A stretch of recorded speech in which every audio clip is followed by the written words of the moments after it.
आप सूर्यदेव, आपसे कुछ नहीं छुपा है।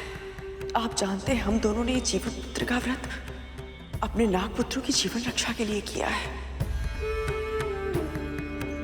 हमने अपने व्रत के समापन के लिए पूरी श्रद्धा और आस्था के साथ आपको ये अर्घ समर्पित किया है। कृपया इसे स्वीकार करें। हम पर और नागपुत्रों पर अपनी कृपा करें देव, कृपा करें।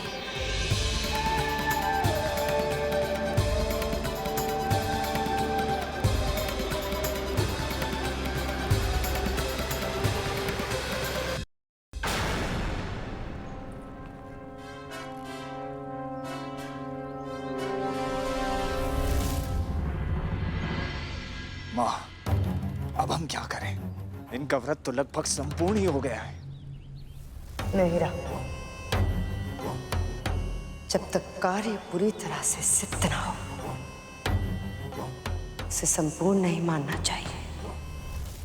अंतिम क्षण में कभी भी खेल पलट सकता है।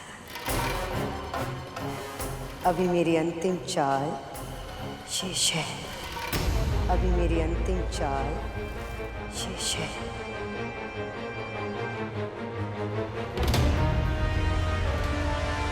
अंतिम चाल? अब क्या करने वाली है ये?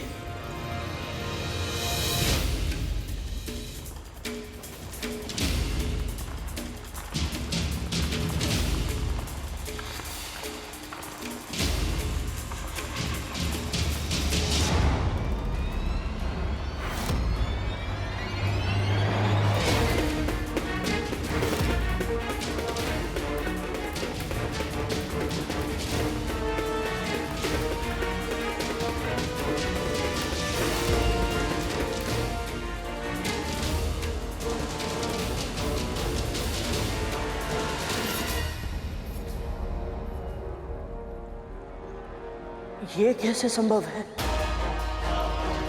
क्या संभव नहीं? करोड़, क्या कह रहा है तू? माँ, मैंने अभी अभी अपनी दूरदृष्टि से देखा। भोजन के लिए कम से कम 1 सहस्त्र ऋषि आ रहे हैं।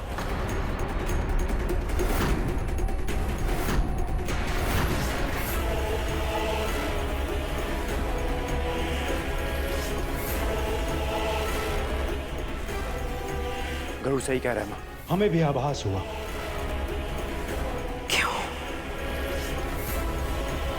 क्यों हो रहा है मेरे साथ ऐसा? जब सब सोचते हो सब कुछ ठीक हो जाएगा तभी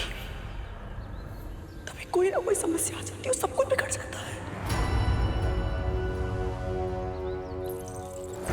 जब कोई तुम्हें मन ही मन कोस रहा हो तो अनिष्ट के सिवा और क्या हो सकता है कतरू? विंता को दोष देना बंद करो दीदी।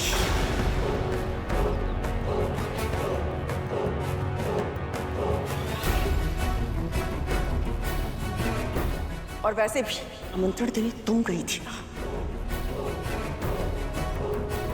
तुम्हें एक बार के लिए भी नहीं लगा कि तुम्हें मुझे बताना चाहिए था कि तुमने 11 नहीं 1 सहस्त्र ऋषियों को भोग के लिए आमंत्रित किया है? खतरू, मैंने तो महर्षि से उतने ही शिष्य लाने का आग्रह किया था, पर तुम तो उनका स्वभाव जानती हो ना। वो कब क्या कुछ भी कर सकते हैं, कोई कुछ नहीं कह सकता। किसके बारे में बात कर रही हो तुम? कौन आने वाला है यहाँ? और कौन कद्रू? महर्षि दुर्वासा?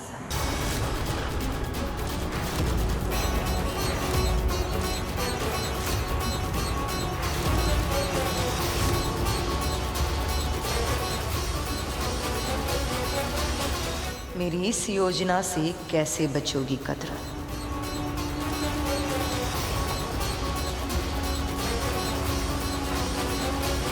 माँ, दीदी, माँ,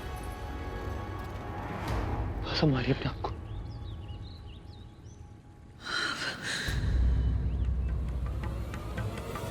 अब क्या होगा? महादेव के रौद्र रूप का अंश है दुर्वासा। अभी हम ऐसी स्थिति में नहीं है कि हम उनका आतिथ्य कर पाए।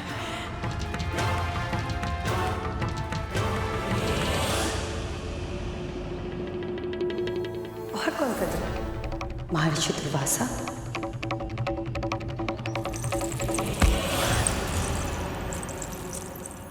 क्यों क्यों कर रही हो तुम ऐसा? तुम्हें क्या लगता है मुझे कुछ पता नहीं है? मैं सब जानती हूं। तुम इससे पहले भी मेरा व्रत भंग करने का प्रयास कर चुकी हो, किंतु अब ये ऐसी कुटिल चाल। तुम अच्छे से जानती थी ना कि अंतिम क्षणों में हम महर्षि और उनके शिष्यों के लिए भोग बनाने में समर्थ नहीं होंगे। इसलिए तुमने जानबूझकर उन सबको भोग के लिए आमंत्रित किया, है ना?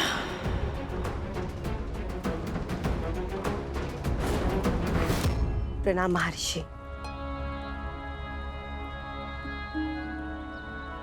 विंता और कद्रू, मेरी दोनों बहनों ने जीवित पुत्रिका का व्रत रखा है, उनके नागों के प्राणों की रक्षा के लिए। जो अभी मृत्यु शैया पर है,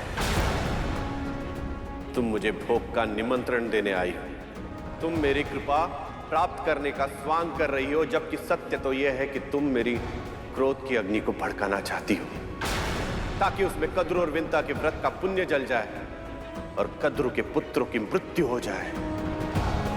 महर्षि, मैं वो इंद्र को दिए गए मेरे श्राप का लाभ अनजाने में तुम्हारे पुत्र को मिला, और बलि राज सिंहासन पर जा बैठा। तुम असुरों को यदि स्वर्ग में मिल जाए तो भी तुम्हारी कामनाएं कभी समाप्त नहीं होती, किंतु यदि तुम्हें लगता है कि तुम मुझे बहला फुसला कर मेरा उपयोग छल कपट के लिए करोगी, तो ये तुम्हारी भूल है दीदी।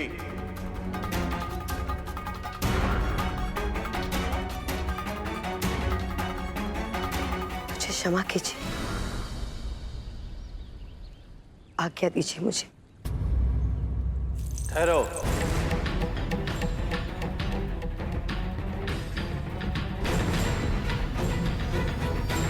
जी महर्षि।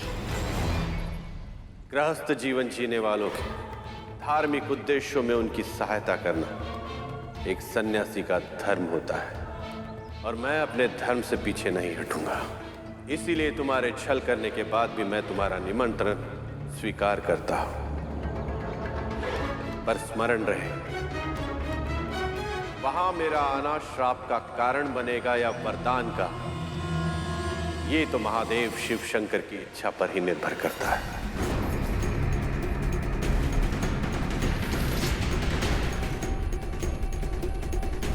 चुप क्यों हो? उत्तर दो दीदी।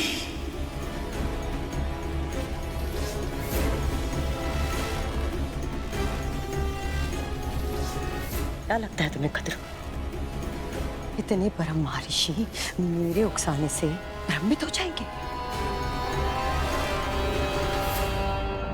क्षमा कीजिए, पर यह समय इन बातों का नहीं है। कारण चाहे जो भी हो, सत्य ये है कि महर्षि अपने शिष्यों के साथ कुछ ही समय में यहाँ पधार रहे हैं। हमें उनके स्वागत की तैयारियां करनी होंगी। जानती भी है तो क्या कह रही है? कैसे करें तैयारी? कैसे करेंगे उनका स्वागत? वो भी इतने शीघ्र इतने सारे ब्राह्मणों के लिए व्यवस्था करना संभव होगा? मैंने तो यही सुना है कि महर्षि दुर्वासा को क्रोध अति शीघ्र आता है। यदि उनके स्वागत में हमसे कोई भूल हो गई तो?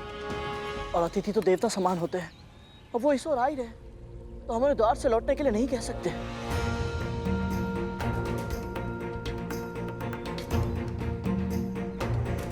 हाँ? बहुत बुरी तरह फंस गए हम। इस स्थिति से बाहर निकलने का कोई उपाय नहीं हमारे पास।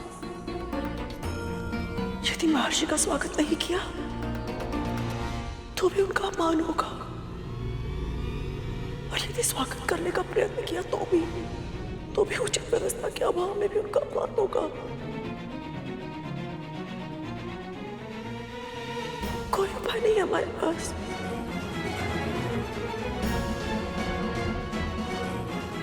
सब विफल हो गया, हमारे सारे प्रयास, जीवित पुत्र का व्रत सब विफल हो गया।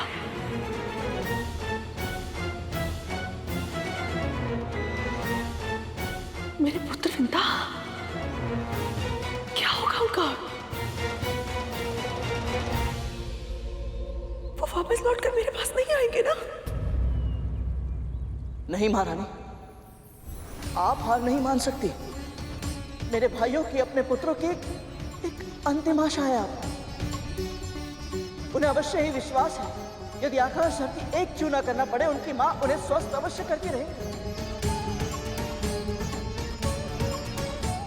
महारानी, मैं मानता हूं आपकी मेरे साथ कुछ मतभेद अवश्य है, परंतु आपके जिस एक गुण का मैं बहुत सम्मान करता हूं, वो है अपने पुत्रों के प्रति आपका समर्पण। जब उनके हित का प्रश्न आता है तो आप अपने प्राण संकट में डालने से पहले एक क्षण भी नहीं हिचकिचाते। इसलिए अब जब वो आप पर पूरी तरह से निर्भर है महारानी, तो आपको भी अपने कर्तव्य का पालन करना ही होगा। परिणाम की चिंता मत कीजिए, क्योंकि मां कहती है जो भी होता है नारायण की इच्छा से ही होता है। और फिर एक सत्य ये भी तो है महारानी, आपको सदैव से इस बात से आपत्ति थी ना कि महर्षि दुर्वासा ने पारिजात माला आपके स्थान पर मां को क्यों दी थी। तो फिर देखिए, नारायण ने महर्षि दुर्वासा को प्रसन्न करने का एक और अवसर दिया है आपको। सिद्ध कर दीजिए कि आप उनके आशीर्वाद के योग्य हैं। कहिए बड़ी मां, बिना प्रयास किए ही अपने पुत्रों के प्राण हारने के लिए तैयार हैं आप?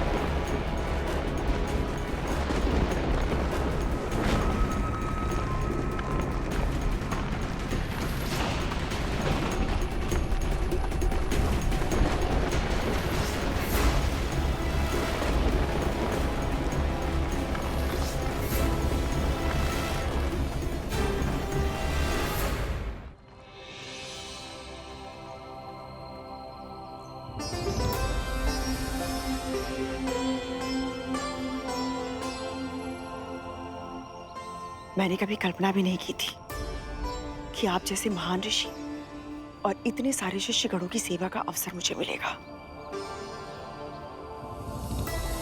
आपका बहुत बहुत धन्यवाद जो आप यहाँ पधारे।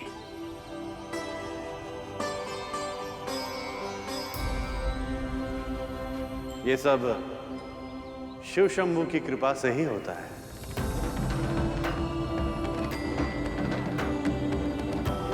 महर्षि, मेरे चरण धोने से पहले यदि आप भीतर प्रवेश कर गए तो मैं स्वयं को क्षमा नहीं कर पाऊंगा।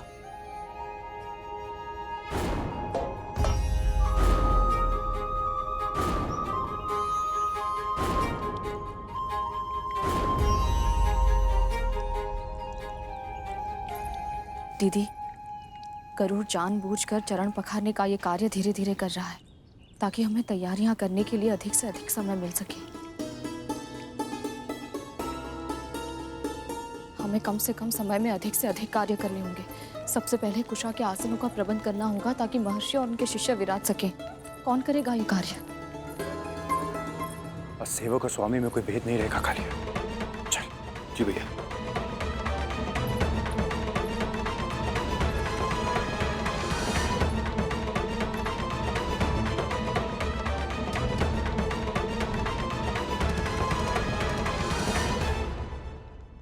यहाँ तो इतनी सारी चींटियां हैं।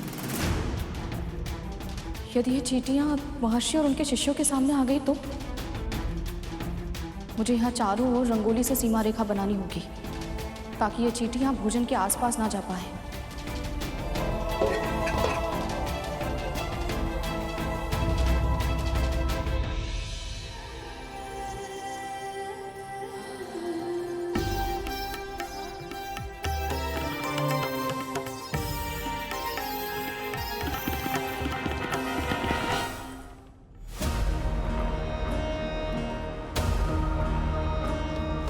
जितनी शीघ्रता तुम कर रही हो उतनी शीघ्रता में कोई ना कोई भूल तुमसे अवश्य होगी।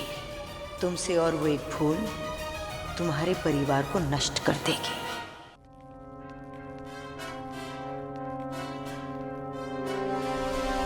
आइए महर्षि, आप सभी बता दिए।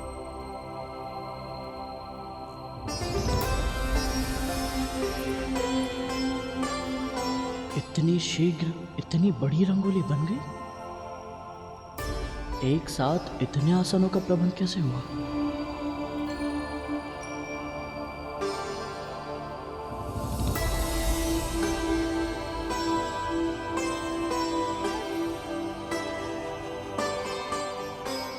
तो इन दोनों ने एक साथ रंगोली बनाई है। वाह शिव शंभु, संकट के समय आपने इन दोनों बहनों को एक साथ लाकर ये सिद्ध कर दिया है कि आपकी सृष्टि में कुछ भी असंभव नहीं। करुण, शीघ्र जा और सबके लिए फल और कंदली के पत्ते लेकर आ। तब तक मैं कद्रू दीदी के साथ मिलकर भोजन की तैयारी करती हूँ। जी माँ। क्षमा कीजिए महर्षि, माँ ने कुछ कार्य दिया है, मैं बस अभी आया, आज्ञा दीजिए।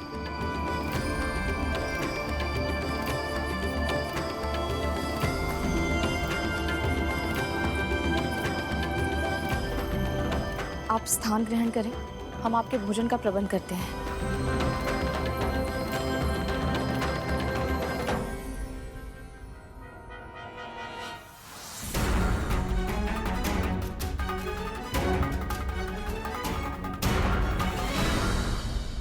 व्रत भले ही विंता और कद्रू ने रखा हो,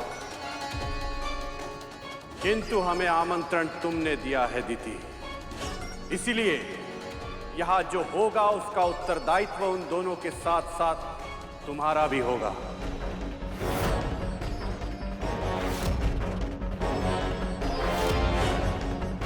हे प्रभु, यदि हम भोजन की व्यवस्था समय पर नहीं कर पाए तो ऋषि दुर्वासा के क्रोध का प्रकोप नाग भाइयों के साथ साथ हमारे जीवन पर भी पड़ेगा। सहायता कीजिए प्रभु।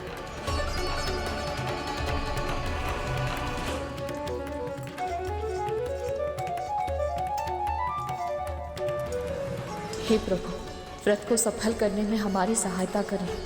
अब तो केवल आप ही हमारा सहारा है। यदि हम ऋषि दुर्वासा और उनके शिष्यों को भोजन ना करा पाए तो उनके क्रोध का सामना हम कैसे करेंगे?